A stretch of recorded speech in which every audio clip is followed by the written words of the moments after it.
ce temps-là, Jésus disait à la foule, « Est-ce que la lampe est apportée pour être mise sous le boisseau ou sous le lit?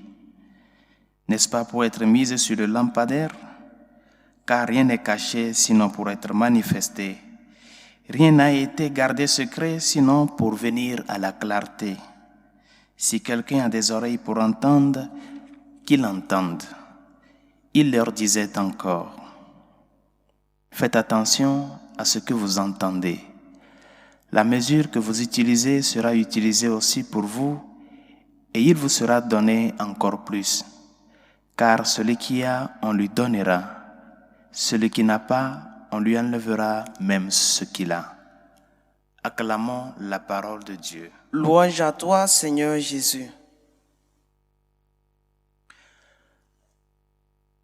Parler de l'engagement chrétien dans la société n'est pas une question de choix pour nous, mais plutôt une obligation due et de vie.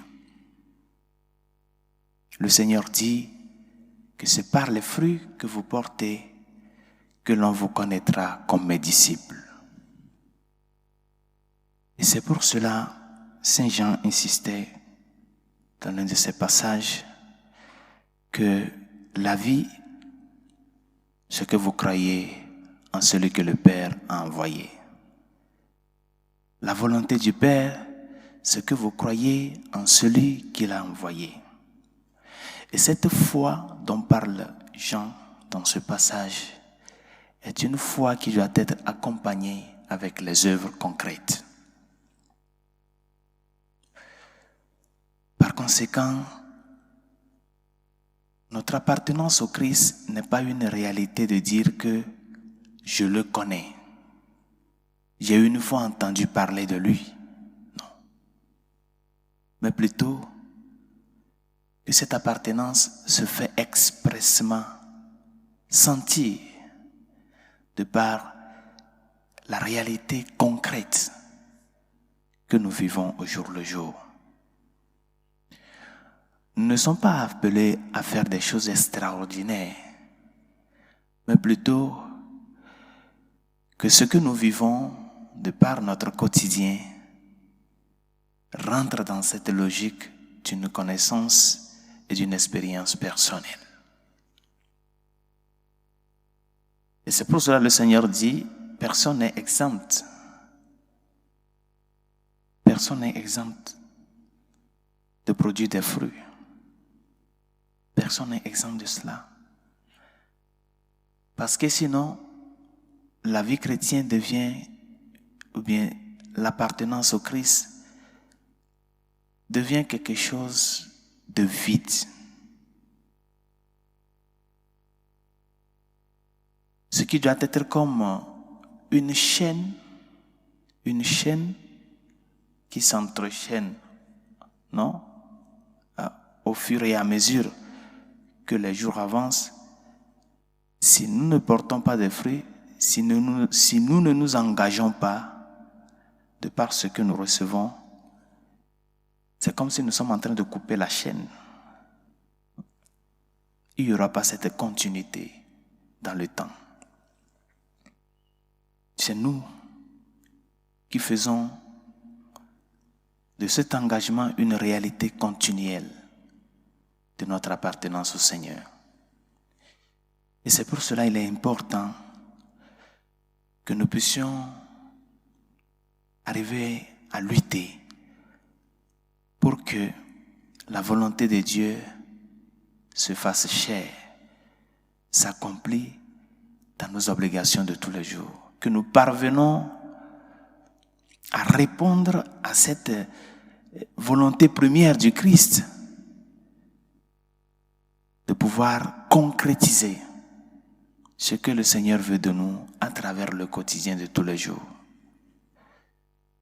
Par conséquent, rends présent et accomplis cette volonté du Seigneur dans ta vie comme père de famille, comme mère de famille, comme fils, chacun à travers ce à quoi il est appelé. L'obéissance, l'accomplissement de tes devoirs comme fils. Si tu es employé, accomplis cette volonté du Seigneur dans l'honnêteté, la sincérité, la bonne gestion. Si tu occupes une charge sociale, une charge dans l'autorité publique de la nation, fais éclairer le contexte dans lequel tu es avec cette lumière du Christ que tu as reçue. C'est ça le témoignage. Ce n'est pas un témoignage de se mettre à crier dans la rue, de se faire maître du message. Non. Le témoignage, c'est ça. Que le contexte dans lequel nous nous retrouvons, que nous puissions parvenir à annoncer le Seigneur. Que nous soyons sincères, que nous soyons avec cette droiture d'intention, que nous soyons fermes à nos engagements. L'engagement chrétien qui doit se faire sentir dans notre vie de tous les jours.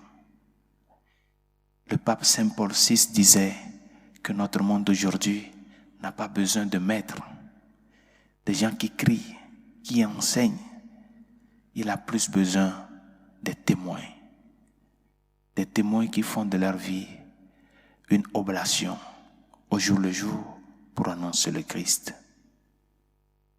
Sois témoin et ce vrai témoin, parce que le Seigneur demandera le fruit. Comme tu le connais, comme tu l'as reçu, comme tu as accepté et adhéré à ce plan d'amour, il te demandera comment est-ce que tu as fait prolonger ce plan premier dans la vie de tous les jours. Et à chacun de répondre. Que sa grâce nous y aide.